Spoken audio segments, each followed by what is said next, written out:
Then the soldiers of the governor took Jesus into the governor's headquarters, and they gathered the whole battalion before him. And they stripped him and put him a scarlet robe on him, and twisting together a crown of thorns, they put it on his head and put a reed in his right hand. And kneeling before him, they mocked him, saying, "Hail, King of the Jews!" And they spit on him, and they took the reed and struck him on the head. And when they had mocked him, they stripped him of his robe and put his own clothes on him and led him away to crucify him. As they went out, they found a man of Cyrene, Simon by name. They compelled this man to carry his cross. And when they came to a place called Golgotha, which means a place of a skull, they offered him wine to drink mixed with gall, but when he tasted it, he would not drink it. And when they had crucified him, they divided his garments among them by casting lots. Then they sat down and kept a watch over him there. And over his head they put the charge against him, which read, "This is Jesus, the King of the Jews." Then 2 robbers were crucified with him, one on the right and one on the left.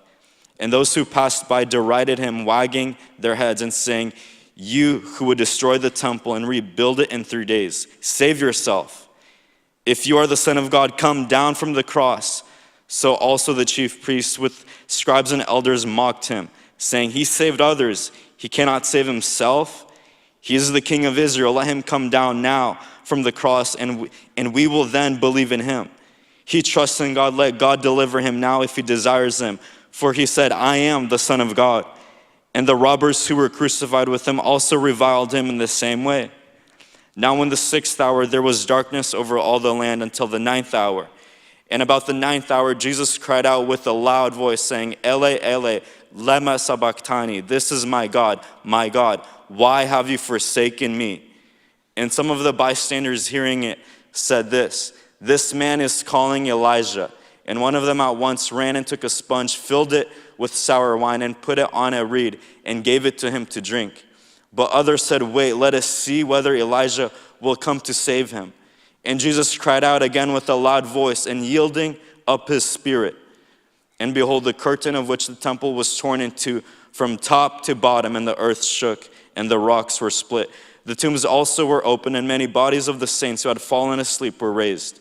And coming out of the tombs after his resurrection, they went into the holy city and appeared to many. When the centurion and those who were with him, keeping watch over Jesus, saw the earthquake and what took place, they were filled with awe and said, "Truly, this was the Son of God." There were also many women there looking on from a distance who had followed Jesus from Galilee, ministering to him, among whom were Mary Magdalene and Mary, the mother of James, and Joseph, and the mother of the sons of Zebedee. When it was evening, there came a rich man from Arimathea named Joseph, who was also a disciple of Jesus. He went to Pilate and asked for the body of Jesus. Then Pilate ordered it to be given to him. And Joseph took the body and wrapped it into a clean linen shroud and laid it in his new tomb, which he laid cut in the rock. And he rolled a great stone to the entrance of the tomb and went away. Mary Magdalene, the other Mary, were there sitting opposite to the tomb. The next day, that is, after the day of preparation, the chief priests and Pharisees gathered before Pilate and said, "Sir, we remember how that impostor said while he was still alive, 'After 3 days I will rise.' Therefore the tomb to be made secure until the 3rd day, lest his disciples go and steal him away and tell the people, 'He has risen from the dead,' and last, that fraud will be worse than the first." Pilate said to them, "You have a guard of soldiers. Go make it as secure as you can." So they went and made the tomb secure by sealing the stone and setting a guard. Let's welcome up Max.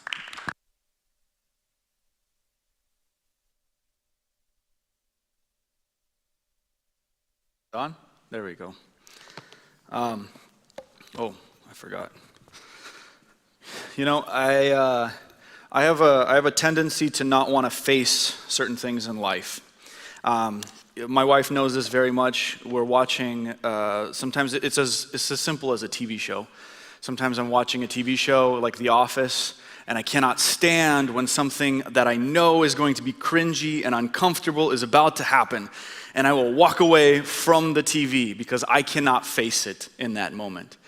I have the same problem with other things as well. There are moments in my life where I have to have a difficult conversation with someone, and I know that this conversation is going to happen, or I know that this circumstance is about to happen, and I try to avoid it as much or as best as I can. But no matter how much I run from those things, no matter how much I personally want to avoid them, there is a reality and a truth and a strength in facing what is unavoidable. And this morning we are facing the unavoidable reality that our Savior, our Messiah, bled and died and suffered for our sin, our shame, our nakedness, our everything that we deserved. He got for our sake. And we have to look at that with an honest and open eyes, aware of what transpired and why it transpired. I've been just contemplating this, and this is, even these verses have been tough for me to get into just because of that reality. Because we love to discuss a victorious Jesus.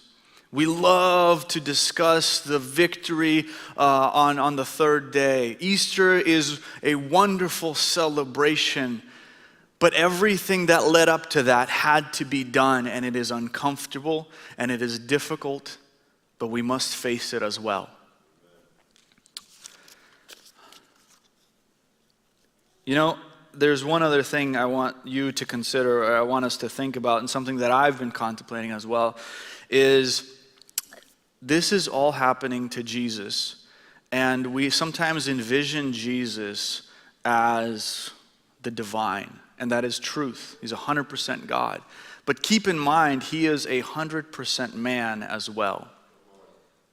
He's 33 years old. I'm 33 years old. Jesus is my age when he is going to the cross. He is my age when he is dropping wisdom that I cannot fathom to this day. There are moments when I reread his words right now and I'm like, how did he say that? How did he share that? Because all I can think about and all the things that I come up with and the things that come up off the top of my head are terrible half the time.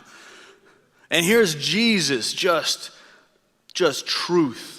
And divine truth. And that shows his divine nature. But keep in mind, this is also his humanity on display in the suffering as well. Jesus, knowing full well that the path he was on led to death, and he took each step with confidence, each word was deliberate, each moment impactful. You know, the suffering of Christ, as we've come to learn, began at the Garden of Gethsemane when he is sweating blood. And every hour that passes that we have followed along to the journey to the cross. And although the suffering is in the Jesus journey, although the suffering is a part of his journey, every person that he comes in contact with, every entity, every group that he comes in contact with is facing a trial in that moment. And they're experiencing a testing. And every single group that he encounters fails. When Judas is a disciple and betrays him, Peter is a disciple and denies him, his disciples fail the test of standing by Jesus. The Sanhedrin, the Jewish elite, the Jewish leadership needs to recognize that Jesus truly is the Messiah, and they deny him. And in denying him, they fail the test and the trial. The Pilate comes before him and realizes that this man is innocent, and he has the opportunity to do something about it. And again, he also faces that test and that trial, and he fails in that moment. Now you have a group of soldiers that are beating him, that are mocking him, and they have a test and a trial that they fail in that moment again. And even those that are just bystanders to this, knowing full well what is happening in front of them, don't do anything about it. The Roman centurion has written that all he does is he acknowledges the fact that this man really was who he says he was. You know, Daniel shared, the thing is actually, before we get there, the interesting thing is that in the denial, in the failing, and denying Jesus who he is, they further advance the reality that Jesus is the Messianic King. Jesus is the suffering King. And it's kind of like this weird catch-22 that every test that they fail is a test that Jesus succeeds in and is a step closer to Jesus being the suffering King that dies and pays the price on the cross for us.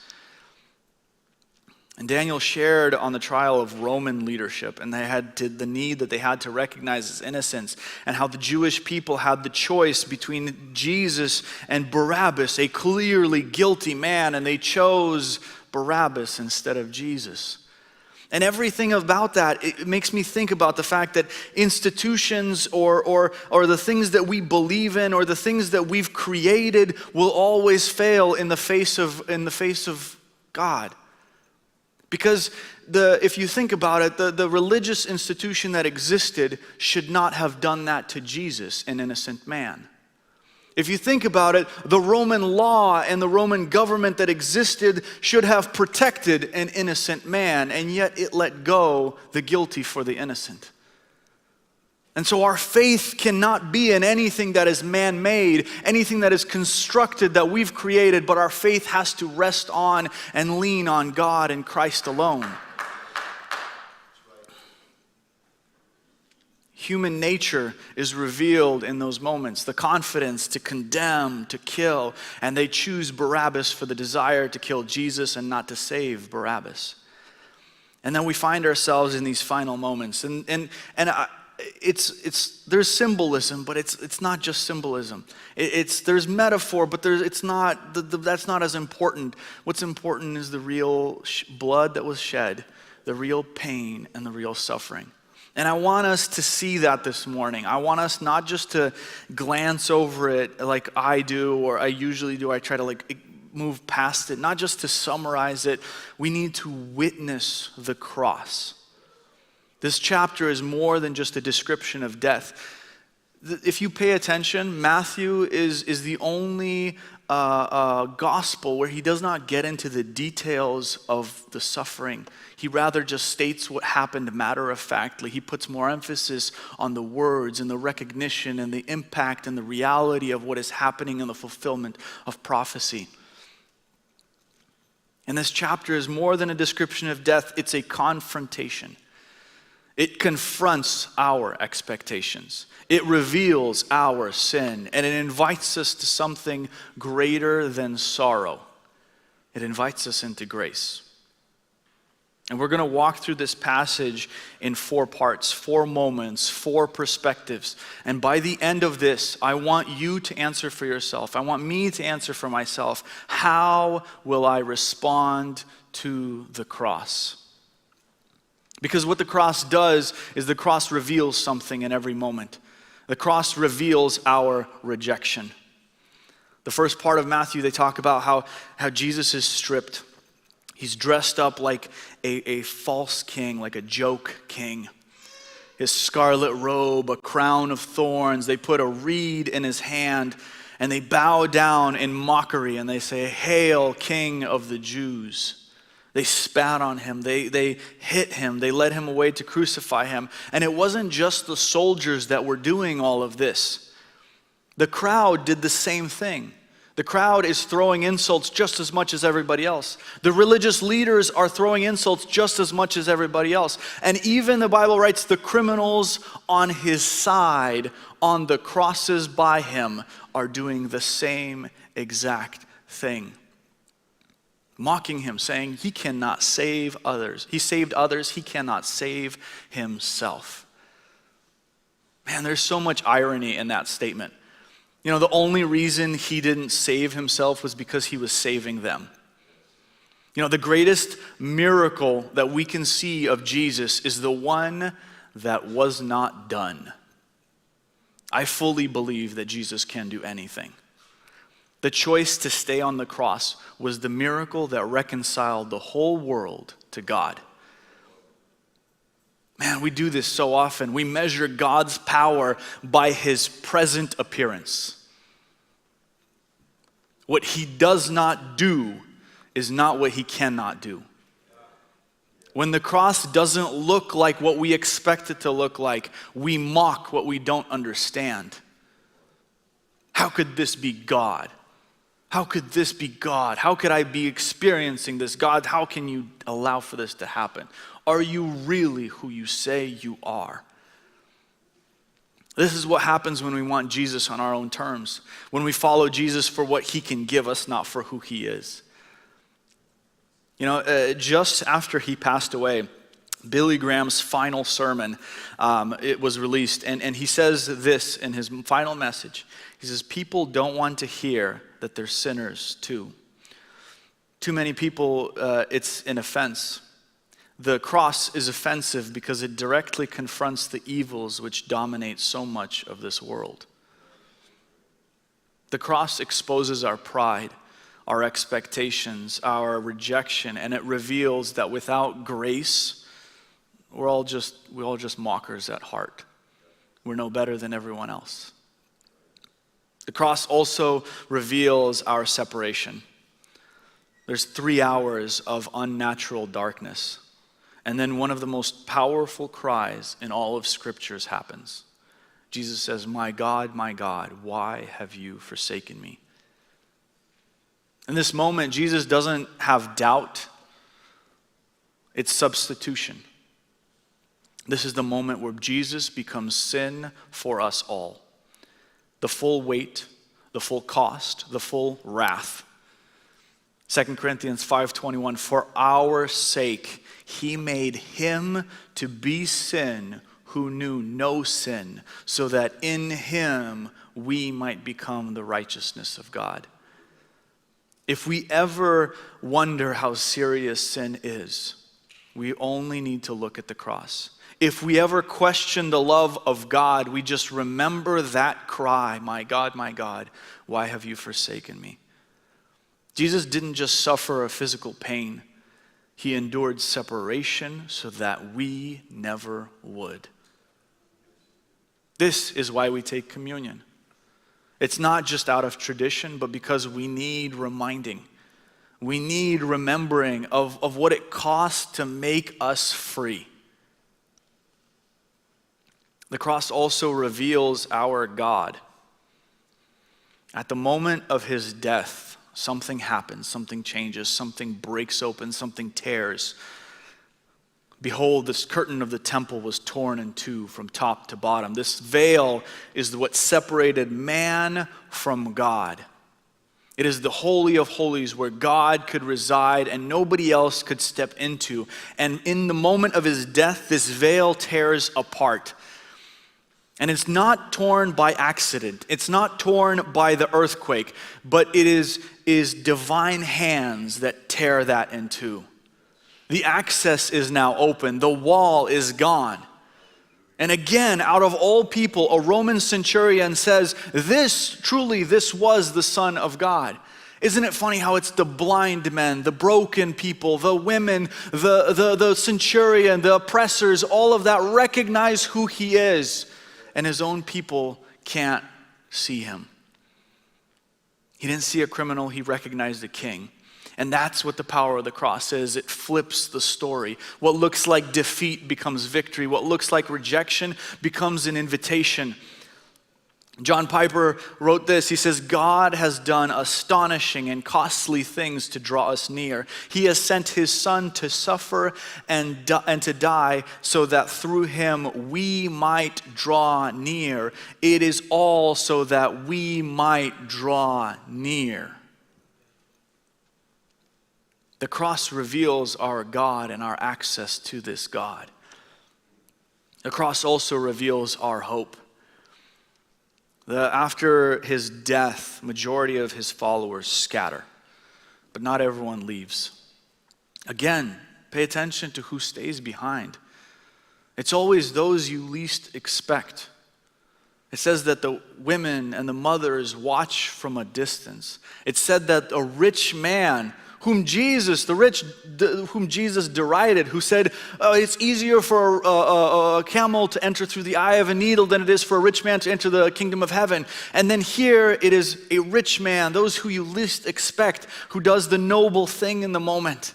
Joseph of Arimathea boldly asks for Jesus' body. He wraps him carefully and he lays him in a new tomb. The tomb is sealed. A large stone is firmly placed at the entrance.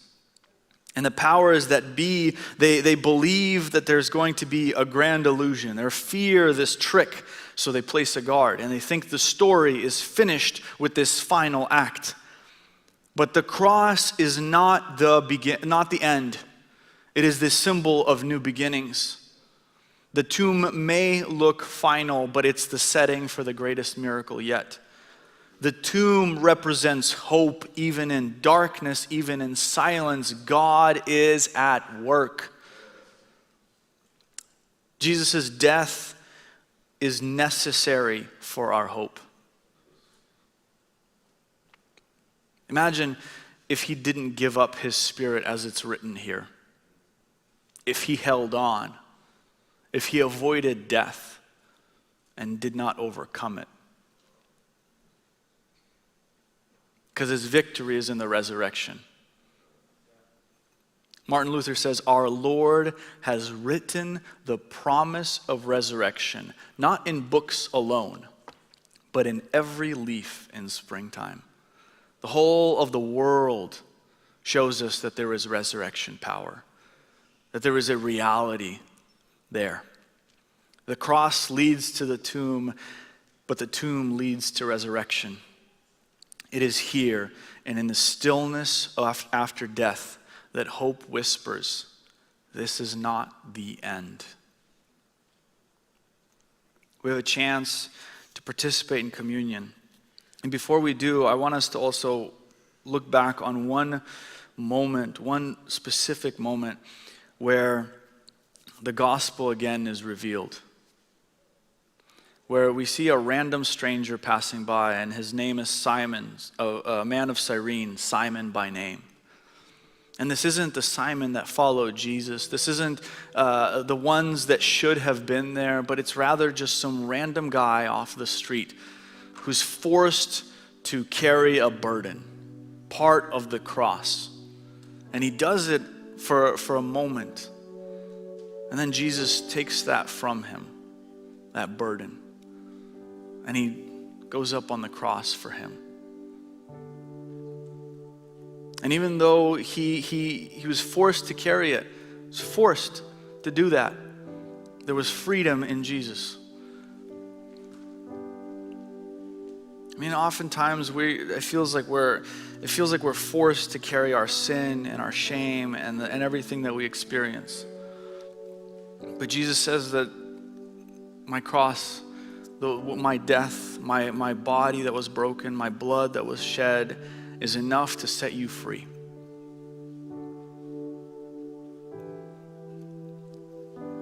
Now, I want to invite you, if you're been baptized, if you're in good standing with this church or another, to pick up the elements. We're going to come forward. We're going to have communion. I want to, while everyone's doing that, I have a few questions to ask. Every single one of us. Have you witnessed the cross for what it really is? Or have you mocked the work of Christ? Have you understood the full weight of your sin and your shame on the cross? Has the curtain that separates you from God been torn in your life? Do you wait by what seems like death and despair, hoping for something else, for resurrection? That moment is before us. The invitation is open. This is the body broken for you. This is the blood poured out for you. And we have a chance to draw near. We have a chance to witness the cross. We have a chance to wait by the tomb and receive the grace and the resurrection that flows from it. Let us pray